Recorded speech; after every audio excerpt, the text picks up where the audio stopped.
What's up guys, Atom Bacon here, and welcome to week 3 of Project Diva month. Project Diva Future Tone has two main problems that prevent me from liking it as much as the other games.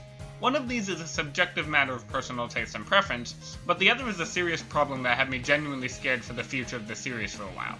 Pun and irony intended. I feel like if either of these issues existed in isolation as they are, I would be willing to ultimately forgive them, if reluctantly. However, when combined, they destroyed this game for me. In the next little while, I'm going to address what both of these issues are, why I don't like them, and finish off with a few things I do like. Gotta give credit where credit is due. The first of my two problems is the change to the game's core mechanics. Overall, this problem isn't as impactful, but it will get more time because my opinions are overall more mixed and my feelings are complicated. This topic can be subdivided into 4 sections: the hold system, the link system, the removal of some staple mechanics, and the grading system. Worst of them all is the change to how hold notes work. If you watched last week's video, you should have a pretty clear idea of how they work. The hold notes in Future Tone are no longer trails, rather they simply say hold under the note. There is a myriad of problems with this approach, clarity being the biggest one. There's a lot happening on screen at any given time, and you have to know what's going on and where to look, and fast.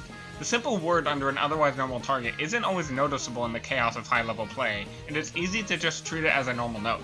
If not by accident, then perhaps on purpose. This leads to the next problem. They're only worth points, not percentage. The point system is generally fine. If you like that kind of thing, it gives you more to strive for, and if it's not your cup of tea, you can pretty easily ignore it. X had the rush notes, which were also only worth points, and like Future Tone's hold notes, the initial target is worth grade score, but the follow-up input is not. You may wonder why I have no problem with rush notes, but one with hold notes. My answer to that is threefold. First of all, I never said I didn't have a problem with rush notes, so good on you for being psychic. Secondly, rush notes were a new addition that added to the game, not a drastic change to an already existing mechanic.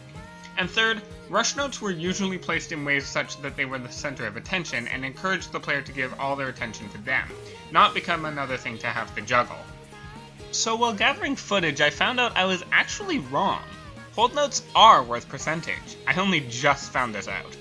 Unlike hold notes in past games where pressing is one note and letting go is another note, the hold notes in Future Tone gradually build up percent as you hold. For reasons I'll discuss shortly, I actually prefer this all-or-nothing approach in this game, but I still would have preferred the older system overall. Alright, so upon further investigation, it looks as though the grade score stopped increasing from hold notes partway through a song. I didn't know what I was seeing, so I set up a test where I did a song hitting only hold notes.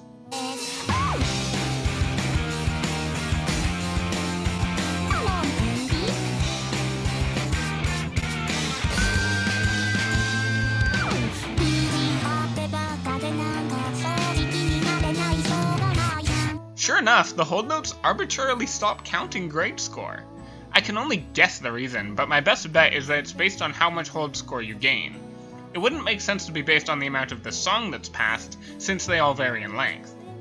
And it can't be the overall grade score since it cuts off at just past 6% here, while in the song I first noticed it, it was over 50% by the time it stopped. Whatever the reason, it's completely unintuitive, arbitrary, and just another thing to pile onto the laundry list of issues I have with this damn mechanic. Having to press other notes while keeping a hold note is actually something I've been asking for since F1. But it all comes back to the lack of clarity issue again. Project Mirai actually did this concept first, and did it better. Look at how it's presented in Mirai. Now look at how it's presented in Future Tone. Not only is it not obvious that a note is a hold note, but you have no idea how long the game expects you to hold it for. This is why I think the gradual gain of points is better here. Yeah, no, it's still dumb. There is an indicator that it's over, but with how much is happening at once on screen, the area under the score counter is probably the last thing you're looking at. This lack of clarity often leads to me unnecessarily missing notes that I struggled to hit with only one hand, and quarter notes are a lot more of a hassle when you can't double tap. I will close off this mini-segment by noting two things about the hold system I do like. The ability to hold more than one note at a time is cool, and opens up more possibilities for level design, though again, Mirai did it better. Also, I appreciate that you can pass off a hold note. What I mean by that is you can press and hold, say, X, then press and hold down, release X, and down will still count as being maintained. Like the hold system, having to hit 2 different notes at the same time is something I had been asking for since F1. Also like the hold system, Mirai did it first and did it better. The note link system is good on paper, and I don't have nearly as many issues with it as I do with the hold system. Again though, it comes down to clarity of presentation. As stated previously, there's a lot going on screen in this game. Compared to past games, it's often a lot harder to keep track. Having notes coming in from up to 4 different directions that are intended to be hit simultaneously can often be hard to notice. The notes and targets are tethered together to indicate that they are meant to be pressed at once, but that only helps so much. I think it would have helped a little more if the notes were more clumped together, but to be fair, the way it is now offers more creativity in presentation, if less clarity. Though I prefer the double notes from the other games overall. And speaking of changed mechanics, the stars are actually really improved and I don't have any complaints. The addition of having to actually consider what direction you flick instead of blindly flailing your thumbs adds an extra bit of depth without feeling as intrusive as some other features. The slide notes are cool too, though if I had one nitpick, it would be that they're a bit vague in how long you actually need to hold them. Now, the removal of chance time and technical zones isn't a problem, but it's still a change I don't appreciate. Yes, Mirai removed these too, but that game was a spin-off, so I went into it with completely different expectations compared to a main title. Most tech zones in songs were either an extra spike in difficulty to get that best grade you could, or a respite of relatively free grade points, since each one was worth a whole 3% of your score. You often had one of each per song. And while Mirai didn't technically have them, they did have a spiritual successor. The removal of chance time is a bit more excusable, but I'm just so used to these two mechanics as a pair that I miss them both. Well, I mean, I don't, because nothing has stopped me from playing the older games. In the F games, chance time served to determine what ending you got, and X used them to unlock modules, which is something else I'm not fond of, but that's really my only complaint with X, and it's not that bad, just kind of annoying. While gathering footage, I learned of something called challenge time, which is sort of like chance time, but not really. It ups the difficulty by 1 stage for a short time, but only exists in normal and easy mode, hence why I didn't know about it. And lastly, there's the grading system. Let me start with one thing I do like about this and Mirai. They show your exact clear percent next to your clear grade on the song select, and to the hundredths no less. But everything else is a downgrade. One of the first things I fell in love with in Project Diva F is how demanding the game was. The minimum clear grade of 80% and get good attitude the game presented through its on-screen text made me feel like I was playing the game on its terms. While the presentation of information has softened a bit, the demanding requirements combined with the aforementioned tech zones and chance time accounting for a collective 11% of your overall score remained a constant reminder that this game isn't going to go easy on you. Future Tone drops the passing grade from 80 to 65, even lower on lower difficulties. Again, this change isn't objectively negative, but it still bothers me personally. What is a bit more interesting is how the progress bar is presented. Watch the progress of these two bars side by side.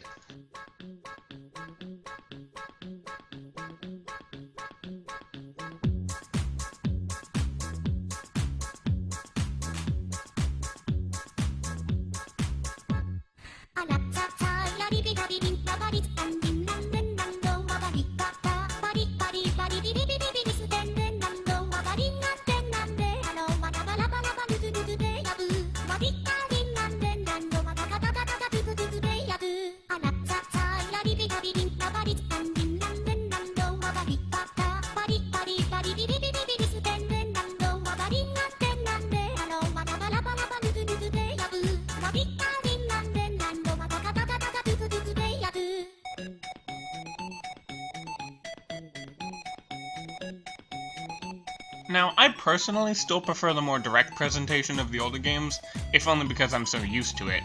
However, the guide showing what grade you're on pace for is a cool way as well. Truth be told, I was originally going to criticize this system for being stupid and pointless, but when gathering footage to make my point, I realized I misunderstood the system. But while we're on the topic of grades, failing a song is a dropout? Since when? Dropping out is when you lose all your health partway through a song. What is that called now? Oh, it's also called a dropout. Wow, way to completely miss the meaning and punch of that word. Okay, well, now that that is done, it's time to move on to the second major issue. Yeah, that was all the first problem. The second issue probably won't take as long to discuss, if only because I don't feel as big a need to justify my opinions and offer counter-arguments. So let's talk about Future Tone's business model and DLC system. I mentioned last week that this game has more songs than the other 4 Western releases put together, and that was no joke. The game has 236 songs. However, these 236 songs are split between 6 DLC packs. Buying all 6 separately will run you $110.94 without even counting the unlock keys. Meanwhile, getting the bundle packs results in the slightly lower price of only $91.47. By the way, the unlock keys are just using real money to buy all the costumes that you can unlock with in-game currency. If you want to throw lazy money at the game, that's your choice. Now you might be thinking, the base game is free though. I could just ignore the DLC, right? Cool, have fun mastering those 2 songs. But alright, let's say you can justify the mountain of a price tag. It's only a problem for the poor, right? Wrong. Even if the DLC were cheap, there's another issue with this system. It's overwhelming.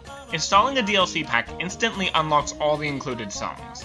This is fine for the Encore packs, which only include 4 songs each, and is expected of DLC anyway. However, the 2 base expansions, a phrase that physically hurts to say by the way, are a different story. Colorful Tone and Future Sound have 100 and 120 songs respectively. No other game has as much as either of these, let alone both combined. In the F games in Mirai, you start with 2 of the 40 or so songs, before DLC in F2's case, available, and for every song you beat, you unlock that song on a higher difficulty and a new song on the same one. X actually had a story mode, and beating a song in story mode added it to the free play list on every difficulty. Now, I am all for having more difficulties unlocked from the get-go, but the progression of unlocked songs keeps the large set list from being overwhelming and forces you to play songs you might ignore or dislike, and maybe gain a new appreciation for them. It's the same logic as Smash Ultimate's 70+ character roster starting with only 8. You slowly get acquainted with each one as they become available.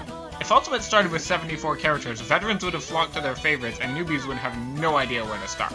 Future Tone has that exact issue. Even installing just 1 pack, you get flooded with 100 or more songs. If you're set in the series like me, you instantly play the songs you know, either from past games or just being a general Vocaloid fan.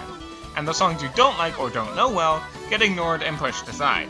Furthermore, challenging songs aren't as tempting to beat since you don't have as much to look forward to. I remember my first time through F1, I got stuck on Unhappy Refrain for a solid few days, and when I finally beat it, I felt fantastic. On the other hand, if Future Tone was your first game, especially if you're not at least going in as a Vocaloid fan, you have no idea what any of these songs are or what to expect from them. Honestly, even if the game did use a progression system like the F games and had all 222 songs from the get-go, with the additional 14 Encore songs being DLC as they currently are, it would still be overwhelming. Though not as much. Sadly, I don't have an answer to this problem. They set out to make the biggest set list of the series' history, and in my opinion, that decision was flawed on a foundational level. So those are my 2 major issues with Project Diva Future Tone. As stated before, if either one of these issues were present in isolation, I probably would have still liked the game. It would no doubt be my least favorite, but I would still accept it for what it was. Either a regular-sized progression set list with a change to the mechanics, or a celebration of Vocaloid culture with hundreds of songs. But I just can't handle both of them together, and once this month is done, you can be sure I am re-uninstalling this game. I do, however, want to leave on at least a mildly positive note. So I'm going to list off a few compliments that did not find a place in the rest of the video. The game looks gorgeous. X did a lot to improve the graphics as the PS4 debut, and Future Tone takes that to the next level. I especially love seeing some of the videos from Mirai in full HD. Watching this makes me want to edit in Persona 5 music.